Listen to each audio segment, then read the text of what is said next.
अस्सलामु अलैकुम वरहमतुल्लाहि वबरकातुहू।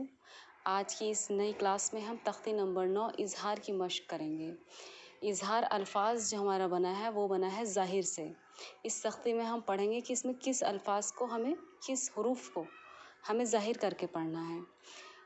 कलाम मजीद की तिलावत में मशक करने के एतबार से, याद करने के एतबार से ये तख्ती और इसकी अगली तख्ती बेइंतहा इम्पोर्टेंस रखती है। इसलिए इसमें आपको हरूफों को याद करना पड़ेगा कि वो कौन से हरूफ हैं जिनके बाद इजहार का क़ायदा जारी होता है। तो चलिए शुरू करते हैं। अऊदु बिल्लाहि मिनश शैतानिर रजीम, बिस्मिल्लाहिर रहमानिर रहीम। तख्ती नंबर 9 इजहार।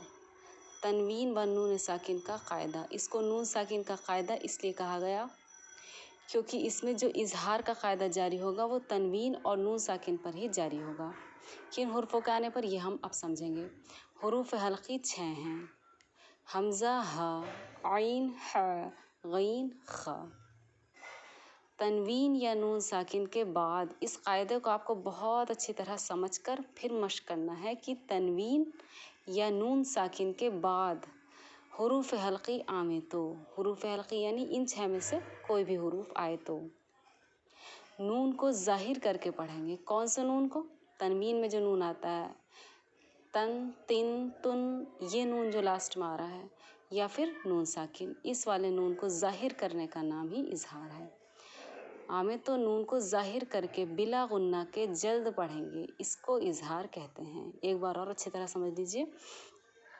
हुरूफ हल्की 6 हैं। हमज़ा, हा, आइन, हा, गईन, खा। तनवीन या नून साकिन के बाद हुरूफ हल्की आमे तो नून को ज़ाहिर करके बिला गुन्ना के जल्द पढ़ेंगे, इसको इजहार कहते हैं। और इन हुरूफ हल्की की हमें इतनी मशक करनी है, इतनी मशक करनी है कि ये हमें बिना देखे अच्छी तरह याद हो जाएं, ताकि जब भी हुरूफ आएँ हमें ये याद रहे कि इससे पहले अगर तनवीन या नून साकिन है तो यहाँ फ़ौरन इजहार का क़ायदा हमारा जारी होगा। चलिए अब एग्ज़ाम्पल के ज़रिए समझते हैं। तो या ज़बर तोई, र अलिफ दो ज़बर रन, तोयरन। हमज़ा ज़बर आ, बा अलिफ ज़बर बा, अबा, बा या ज़र बी, अबा बी, लाम ज़बर ला, अबा बीला, तोयरन, अबा बीला। इस रन में हमने नून को बिना किसी गुन्ना के, बिना किसी इख्फा के साफ ज़ाहिर करके हम आगे बढ़ जाते हैं। तो इसको हमें याद करना है। देखिए तनवीन के बाद यहाँ पर कौन सा हुरूफ आ रहा है हमारा? हमज़ा। इन्होंने क्या कहा? हमज़ा है। तो क्योंकि हम पिछले क़ायदों में ये याद कर चुके हैं कि अलिफ हमेशा खाली होता है, जो अलिफ खाली ना हो वो हमज़ा है। तो ये तो खाली है नहीं, इसलिए ये हमज़ा है। इसके अलावा यहाँ पे तनवीन आता है, तनवीन के बाद हा आता है, नून साकिन आता है, नून साकिन के बाद खा आता है, नून साकिन के बाद गईन। आप देखेंगे कि यहाँ तनवीन और नून साकिन के बाद सारे हुरूफ हल्की ही इस क़ायदे में आएंगे। जैसे हमज़ा, तनवीन के बाद हमज़ा, तनवीन के बाद हा, तनवीन के बाद गईन, तनवीन के बाद खा। अब ये समझिए आप, जिसमें अक्सर लोगों को कन्फ्यूज़न होता है कि इजहार करना किस जगह है और कौन से अल्फाज की बुनियाद पर करना है। इजहार जो होगा तो वो तनवीन पर होता है, यानी इस नून को ज़ाहिर करा जाएगा, लेकिन कौन से अल्फाज की बुनियाद पर? जो इसके बाद आ रहा है। जब आप इसकी खूब मशक करेंगे तो आपका माइंड इस चीज़ के लिए बिल्कुल प्रैक्टिसेबल हो जाएगा कि आपको इजहार कहाँ पर करना है। जैसे कि यहाँ पर नून साकिन आया तो हमें लीमन, खशिया, इजहार तो इस नून को करना है, ज़ाहिर इस नून को करेंगे, लेकिन किस हुरूफ की वजह से? इस खा की वजह से। तनवीन में इजहार इस नून का होगा, लेकिन किस हुरूफ की बिना पर? हमज़ा। इस तनवीन में, इस अल्फाज में इजहार इस जगह होगा तनवीन पर, लेकिन किस हुरूफ की बुनियाद पर? हा।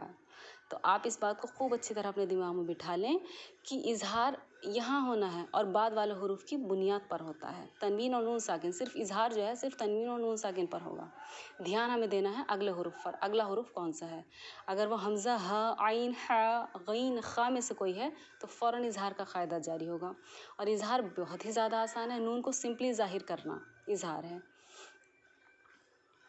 चलिए तो अब इस वाले क़ायदे में मैं आपको हुर्फ़ लीन, हुरूफ मद्दा की इजरा इसलिए नहीं करके दिखाऊंगी क्योंकि तख्ती नंबर 8 तक इनकी हमने खूब अच्छी तरह मशक हम कर चुके। तो अब हम इस वक्त सिर्फ इजहार पर ध्यान देंगे और खूब ज़्यादा तनवीन और नून साकिन حروف مدہ حروف لین کی مشق کرنے کے بعد یہ سب قاعدے جاری کرنا ہمارے لیے بہت آسان ہو جائے گا. اور یہاں پہ جو چیز ہمارے لیے نہیں ہے وہ ہے اظہار. تو ان پچھلے قاعدوں کو دھیان میں رکھتے ہوئے ہمیں نئے قاعدوں کی مشق کرنی ہے. تو طیرن ابابیل نون الف زبر نا را دو پیش رن نارن ح الف زبر ح میم زیر می حامی یا زبر یا حامیہ تا دو پیشتن حامیتن نارن حامیتن. تو آپ نے دیکھا اظہار قاعدہ جاری ہو یہاں پر کون سے حروف کی بنیاد پر. یہاں کیونکہ جب میں اسٹوڈنٹس کو پڑھاتی ہوں تو اکثر انہیں کنفیوژن رہتا ہے کہ کس طریقے سے اظہار قاعدہ جاری ہوگا, اس کا کیا رول ہے اور یہاں پہ کیوں جاری ہو رہا ہے. تو اس بات کو بہت اچھی طرح اپنے مائنڈ میں سیٹ کرنا ہے کہ اظہار ہوتا ہے تنوین اور نون ساکن پر, لیکن ہوتا ہے اگلے حروف کی بنا پر. اگر وہ حمزہ ہ عین ح غین خ میں سے ایک ہے جنہیں حروف حلقی کہا گیا تب ہمارا اظہار کا قاعدہ جاری ہوگا. اور یہ بات آپ کو جب کلیئر ہوگی جب اوپر کا قاعدہ آپ بنا دیکھے خوب اچھی طرح سے مشق کر کے یاد کر لیتے ہیں, جس میں مشکل سے 15 سے 20 منٹ آپ کے لگتے ہیں.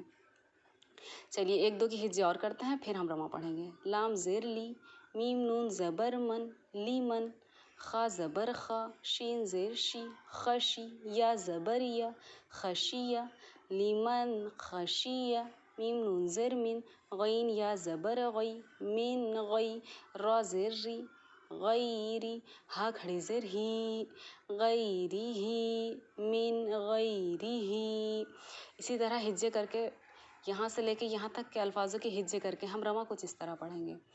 یومئذ علیہا منہ خطابا من عین آنیۃ کفوا احد فمن عفی من اخیہ من اذن کتاب حکیم عذاب غلیظ حاسد اذا حسد